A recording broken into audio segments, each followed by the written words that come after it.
I've known Ricardo for many years, and I was involved a little bit in a project, an amazing project he started in Brazil called Cidade dos Meus.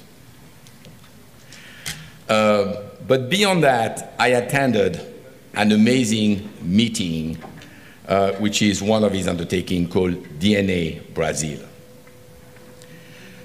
The objective of DNA Brazil is to rethink the country, Brazil, strategically,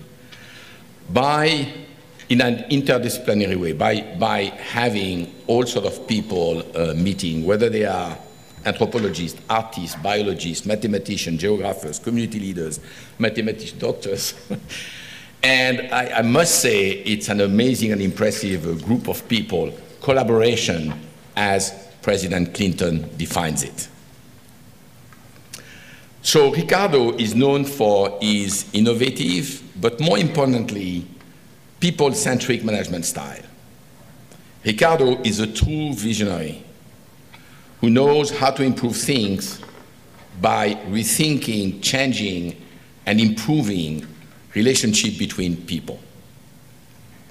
Ricardo is president of Semco, based in Brazil, and the author of 2 books, Maverick and The 7-Day Weekend. If you have little time, I advise you to read them. Thank you.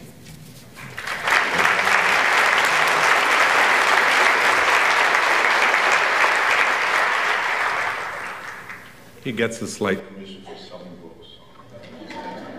You know, as I went through the traffic this morning, I was thinking of an employee we had which took always the same route home, the same bus home. And this is Sao Paulo, which is even much worse traffic. And one day he sees his bus, he runs after it. By the time he gets there, the bus has moved on.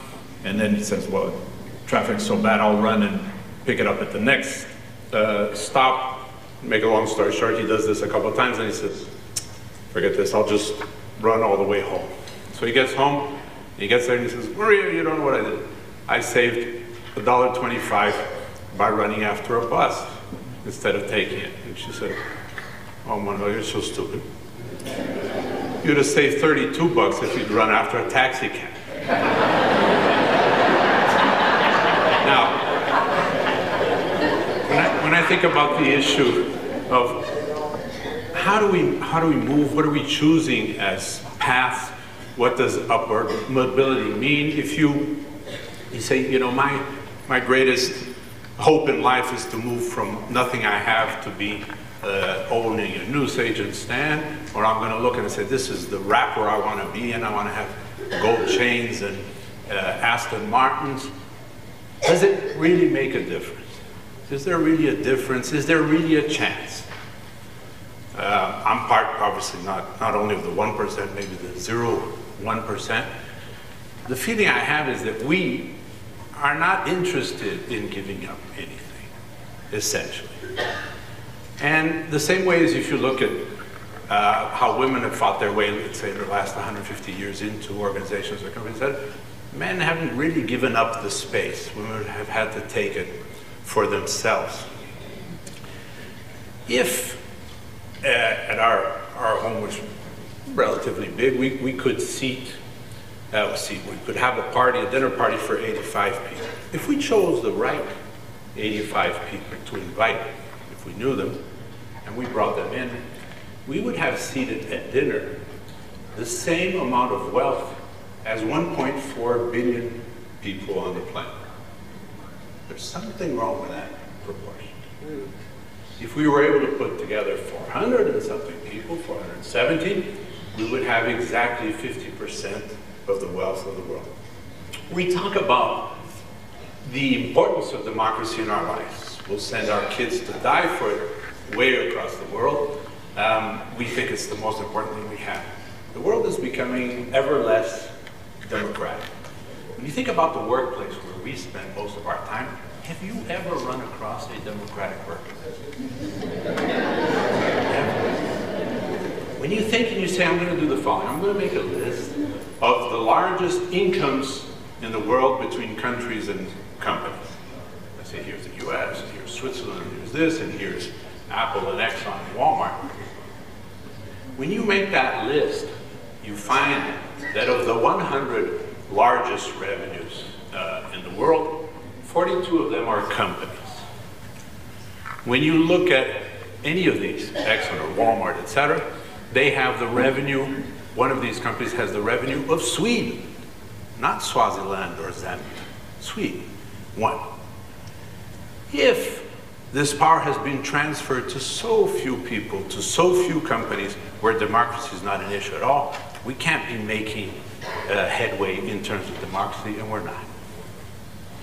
When you think about it as a whole, you say, well, you know, when you get to a point where you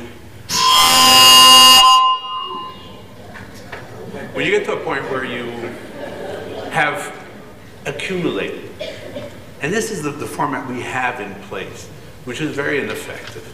It says, I'm going to make as much as I can. This is the game that we're playing, especially since 1989 and the Berlin Wall fell, and we said, okay, so that's over with. Forget this socialism, communism, dividing things and so forth.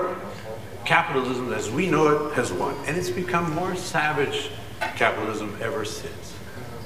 These people on that side of the Berlin Wall were living a life in which the lack of freedom was their biggest issue. And they could do nothing, that they were being watched, they were under control. When they finally crossed the wall now, everything is known about them.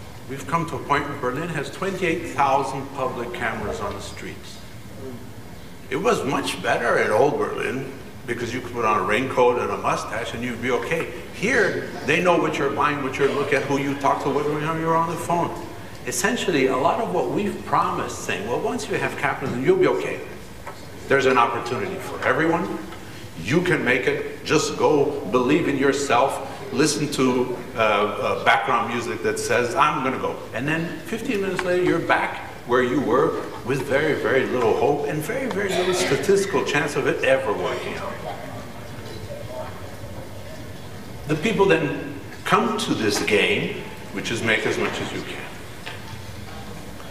Think about it this way. Think about the guy who most did this and did this well in the US, which is Warren Buffett. Warren Buffett one day woke up a couple of years ago, and he found out that he had $30 billion more than he thought he needed.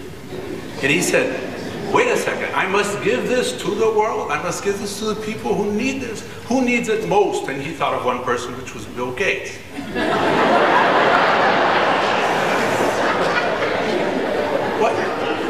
What does it essentially mean? It says, I don't have the slightest idea about doing anything for anyone. We don't have the slightest idea what it is to be poor, to think poor.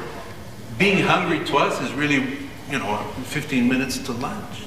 We have no empathy whatsoever with these issues. We can't possibly help. Can we remove obstacles? That's probably the other issue, or the other way to look at it. As we build up, what are we doing essentially? When you think about this issue of philanthropy and giving back, and we say it's great, giving back is a wonderful thing. To me, if you're giving back, it's because you took too much. And there's something wrong with this aspect when you start. So share as you go seems to be a much more interesting format. I have an accountant in New York who does my taxes and so forth, and he does work for a lot of people.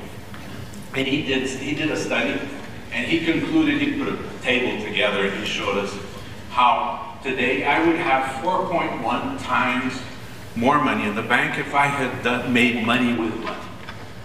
I had decided way back there to give away 50% of my disposable income as I go along. This is already when I was 17, 18. I was lucky enough to be born in a family with money. But then as things went well, I've been doing that all along. So I have a lot less money in my account than I should have according to my accountant, to my financial advisor. But of course it feels much better. When you think about how much of this philanthropy we do, for what reasons? I used to have, till a few years ago, had a joint venture with David Rockefeller in Brazil in the real estate business, and he had this forum in Paris every 2 years where he called in his 100 wealthiest customers and bank clients, And he said, I have these 100 guys. And I said, so these are all billionaires? He said, well, 3 are not. And I said, okay, well, I'll open an exception. Let's work with these guys anyway. So we did a workshop with these guys, 100 guys, in a situation much like this. And so I said, hey, you guys are here and you're in this wealth thing for the money, right? Yeah, okay. So write down for me, please, what was the sum you wanted to make when you started? Just write that number down. And of course, people work for all the world, and so it was $100 million, francs, euros, rupees. It was 100 million anything, and people wrote that down. And I said, now please look at that paper and raise your hand, anyone who has not reached that number. 2 people raised their hand. So what the hell are you doing going to the office? You've done whatever you said you were going to do. You said you were going to do this for the money.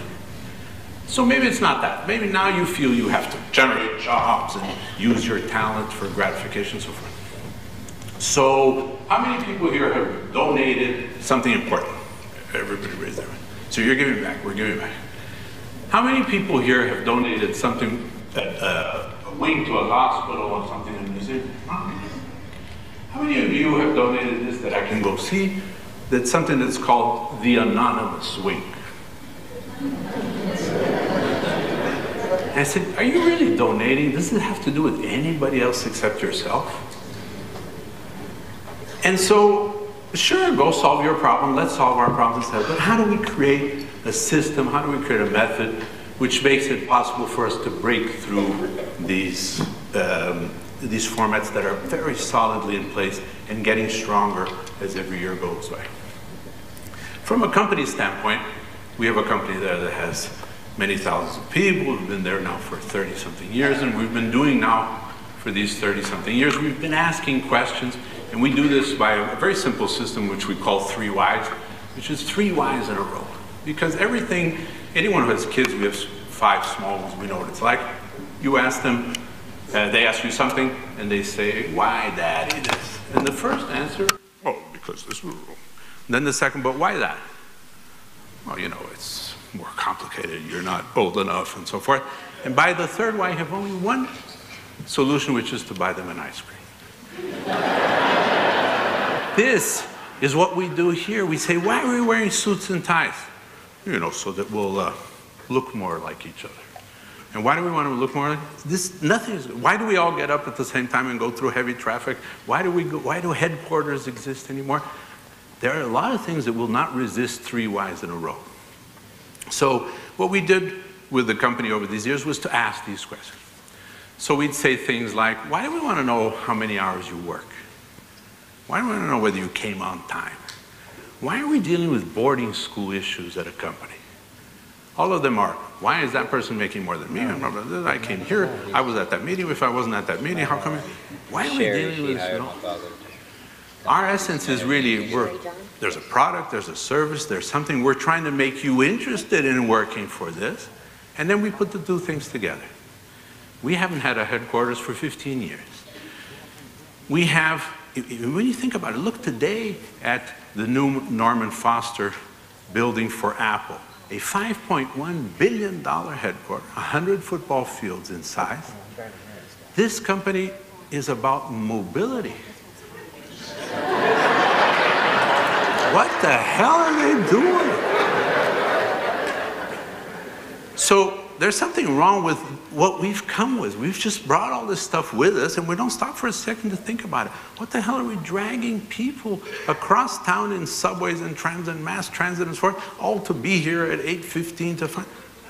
This is gone a long time ago. We should be ready to design organizations that free people of all of this stuff. So we started with issues like that. So we'd say, we don't care what time you come and go. We don't want to know how many times you came, how you work, etc. We want you to contract with us for a given result. Are you going to sell 56 widgets a week? Go sell 56. And by the way, if you sell 56 widgets by Wednesday, please go to the beach on Thursday and Friday. Don't sell more widgets.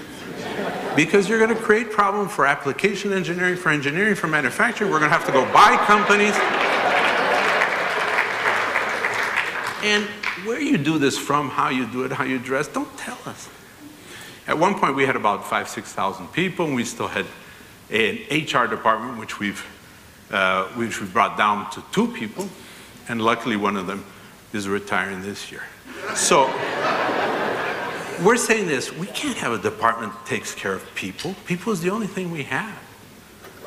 And so let's get together and do the following. What is it you want to do? What is it you do well? What's your talent for? Let's then agree we're going to do this, find a way to do this. In Sao Paulo, for example, we have 12 or 14 small offices around town. Go to the one that is closest to your home or to where your customer is today, or don't. But don't tell us, because we don't have anyone to listen. Don't tell us about your problem. Don't tell us about your expense report. Spend as if it was your money. You want to say 3-star, 5-star, 4-star?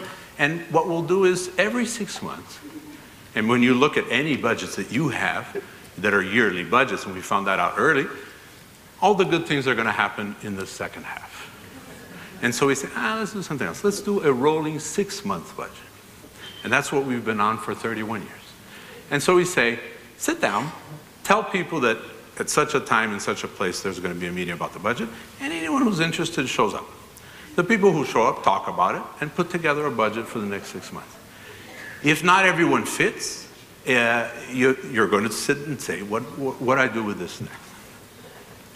We're doing the same thing with how we find our people. The issue of how do you not discriminate, how do you find diversity, and so forth. The whole process that we know in terms of recruiting and selecting people is a bit like internet dating, right? You go out and send a resume that forgets a couple of things that you did that you're not so proud of, forgets a couple of places you worked on, so there's a bit of enough fiction in there that you send it out. The company, on the other hand, and so you're selling yourself as Angelina Jolie, and the company does the Brad Pitt thing, which says, a wonderful career, 10 years, everyone's happy here, the happiest customers, you're going to have a wonderful life here. And of course, you know that in about 1 month's time, you're probably going to be merged or acquired or sold or go broke. And so you put these two together for 2 or 3 meetings, and you say, this is it, let's marry for life. And then you're surprised that there's a lot of turnover of employees. So we say something else. We say, anyone who's interested in the issue of the new financial director, please show up in room this on Wednesday at 2:30. And whoever shows up is interested. If it's too many people, we just move it to a bigger room. And then we say, what does this person need to have? 10 years this, needs to be a CPA, and is that okay? Done. Now let's just put an ad or call a headhunter, and anyone who fits this characteristic is pass. Not varied, it's just pass. And then let's bring these people in. We bring them in sometimes 10, 15 of the better candidates, and we say, anyone who's interested in interviewing, please show up. At the end of that, we say, by intuition, because all the rest is gone, just tell me, which person would you really like to work with out of these? And that's how we choose people. And now, for 30 years, we've had a turnover rate of less than 2% a year.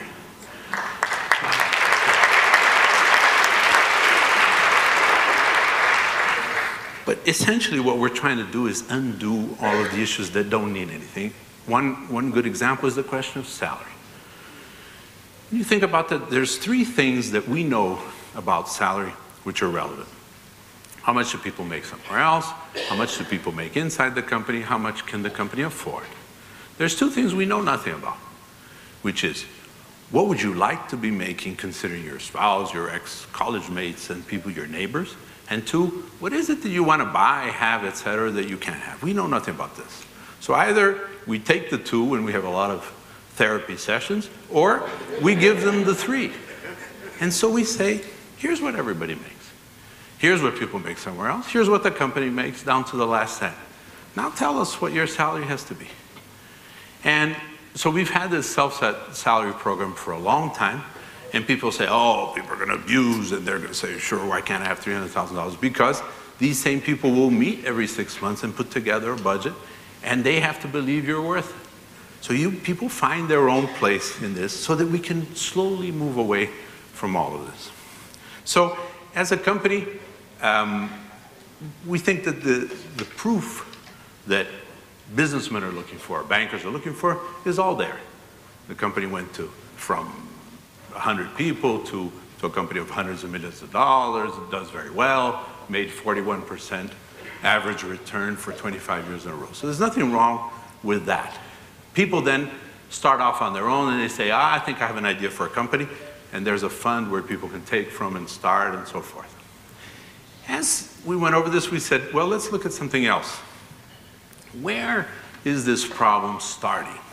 This whole issue of people coming to us and saying, so what's going to be my career? Where do I go? And so forth.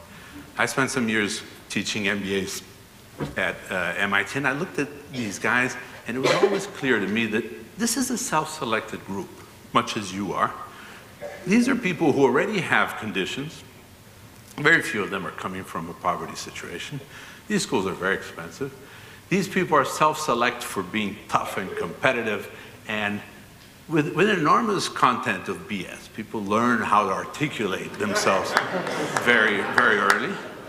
And I stopped. I was doing this for a while at the Harvard Law School and Harvard people, and I stopped because these people will BS you out of anything, and they're very good at it very young. And so I said, you're going to leave here, you're going to get a $150,000 job, and then you're going to write, no. But what I want to talk about is not all that at all. And the reading material I gave them always was Kafka and Jung, and saying the following: look, at about 38, 42, you're going to exchange your wife for two 18-year-olds, and you're going to buy a red convertible Porsche. That's what I want to talk about.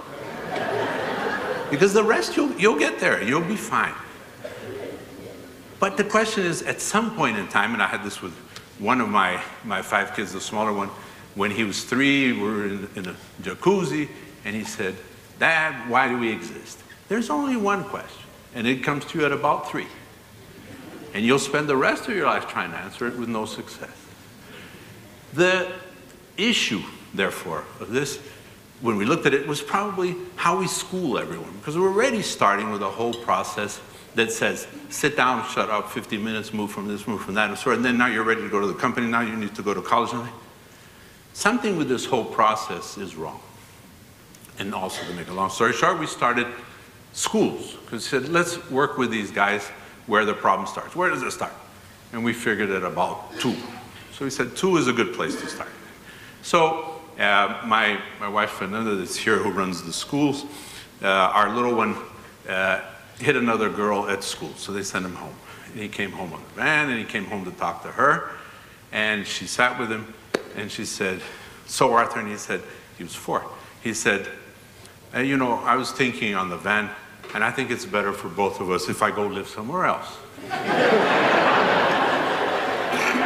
So he's a good negotiator, and what you realize is that at 4, everyone's ready to negotiate. And so we don't have to wait for them to graduate from college. And so we said, wait a sec, the whole schooling system is already based on something that is very silly and has put us where we are, has created this inequality as it is, which is basically about 100 years ago, 1908, Henry Ford's first assembly line, which says we need to do lots of this stuff, and it needs to look the same. And we started putting kids through school the same way. Today, how many of you really believe that testing to standard to find out whether someone who spent 53 minutes doing trigonometry and then ran over to another class to do so many minutes of splitting atoms and then went to the dynasty versions of Tan and Zan and so forth, what is the chance that anybody has retained any of this? The University of Chicago has placed it, and they say that your average retention of school matter is 6.3%. So we're doing something which is 93.7% failure. Right? This is what we're running our kids through.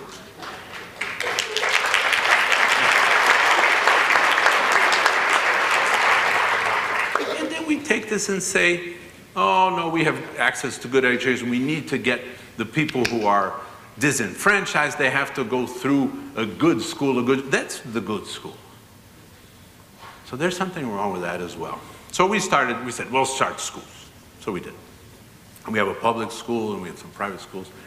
And we said, let's do the following. The role of the teacher, the person who comes from the one schoolroom of an urban, of a rural situation, it comes to an urban world. Even if you think about it, you just ask yourself, why is it that kids have summer vacations that are 2 months long? Who the hell needs 2 months? When your kids are there for a week, you're ready to send them off to camp or to their grandparents. What do you mean 2 months? And so you say, why is it that there's 2 months vacation to this day? And I will answer, because, and it's very clear, it's because schools were rural. Schools were rural, and that vacation was harvest time. And they're now harvesting crack in a big city. So we're not stopping to think about the most elementary things. There isn't a 3 Ys in a row that anything will stand in the education system. So the teacher is someone who came from that, and who's someone who's supposed to know everything about their subject matter, update themselves on their subject matter. There is no item on the US curriculum, which is 1,560 pages long, that has more than 0.1% of what's available on Google on the same matter. Now you're trying to update yourself. You're coming from a time in which all of the information had to be stored here. There was no pen drive. There was no Google. Now everything is available in 30 seconds. Why are we teaching kids the same way? We have to teach them a little bit to understand how to put things together, a little bit how to look for information, and some basic. But we're teaching them trigonometry. We're teaching them sine and cosine, and we're making them repeat capitals of Bulgarian and Romanian. What the hell are we doing? So he said, we'll do something else. That teacher that needs to do that needs to be able to lead, needs to be able to integrate with other subjects. That is out of the question. That doesn't exist anymore. Any one of you will remember 2, 3 teachers of your past, and they're not in your area of expertise. So today was the biology teacher in 4th grade that you liked. What was that made you remember this person? It's because 1, they were passionate about something, and 2, you were paying attention. These 2 things happen very rarely. This little synapses is the one you remember. All the rest was a tremendous waste of energy and something that did away with the magic of knowledge, which is still there because it is very magical. So we just designed a system that tries to create as many of these synapses as possible by doing 2 things.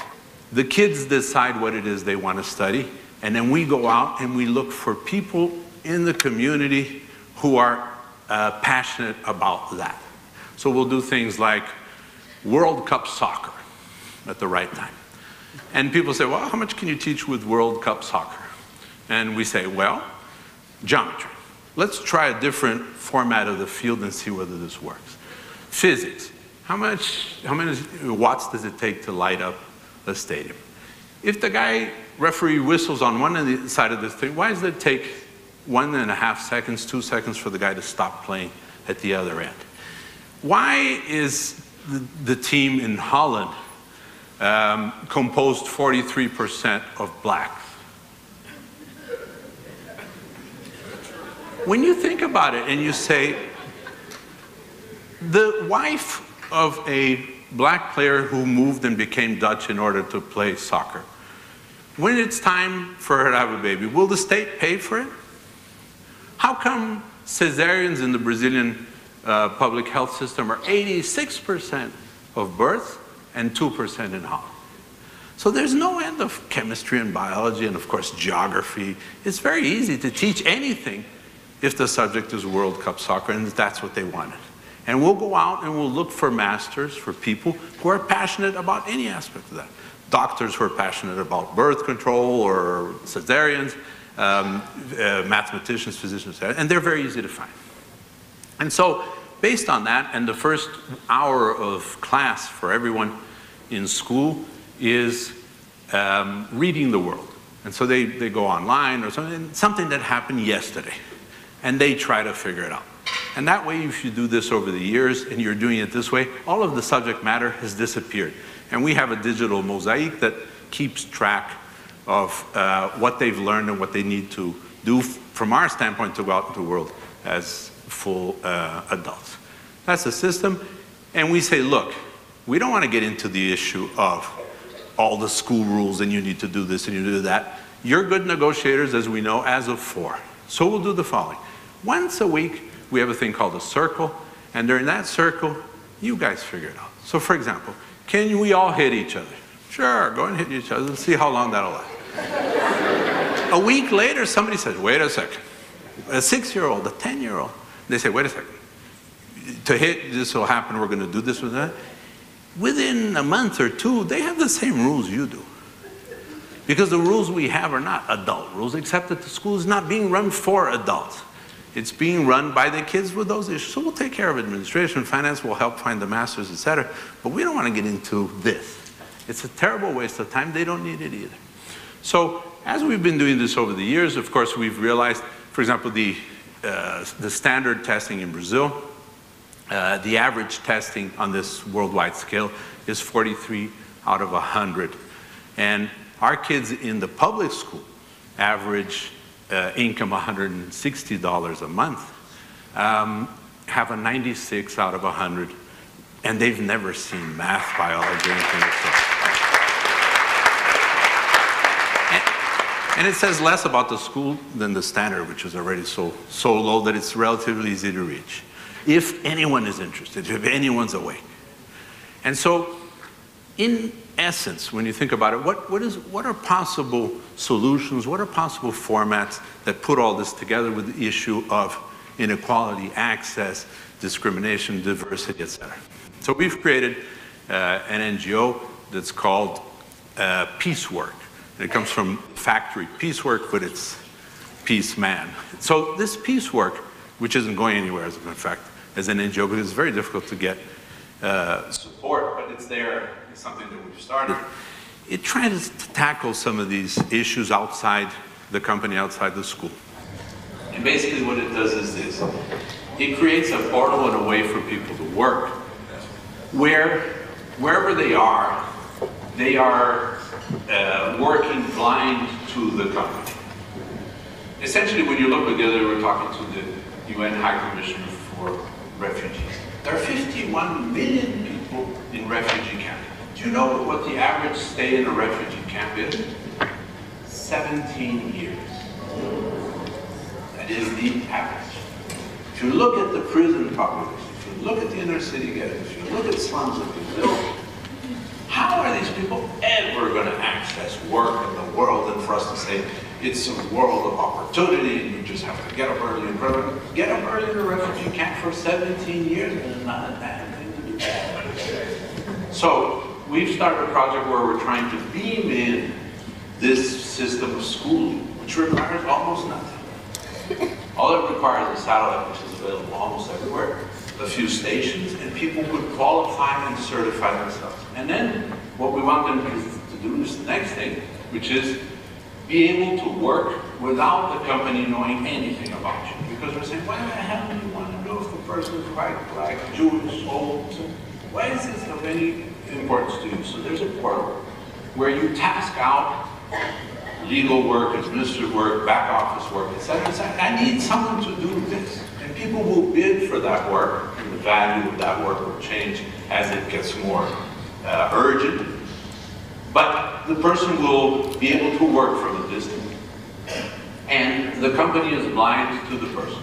They don't know if they're in a ghetto, they don't know if they're 83 years old, they don't have to interview anybody, and that person gets paid for this piece of work that they gave. And so there are an enormous amount of businesses in HR and legal and so forth, which are perfectly prone to this kind of exercise, and this could eventually put millions of people into work, which are today completely disenfranchised because they have to show up. And by showing up, there's an enormous amount of problems. How they look, how old they are, what color they are, how difficult it was to get there. This all goes away. We're living in a digital world. Why the hell are we talking about these things? So essentially this NGO, this piecework, is trying to do this, which is how do we break these barriers without asking for the guys who have it to give it back because they're not going to. As you go along, and as you have things, you find you always need more. You find good explanations for keeping what you have. you say, you know, the problem is so big, 1.1 billion people doing this, doing that, what can I do? I can't do anything. Let me do my little thing just around here. But the fact is, these people, I included, we're not really giving back because we don't have the empathy. We don't understand the issue at all. So what I'm looking for here in the company, looking for in the schools, and we're looking for in this peace work and this kind of thing is to find a way, and hopefully this will be something, some food of thought that I'll leave with you. For this is hopefully by thinking of processes like that where we can break the status quo, we'll find a little bit of hope for all of us. Thank you.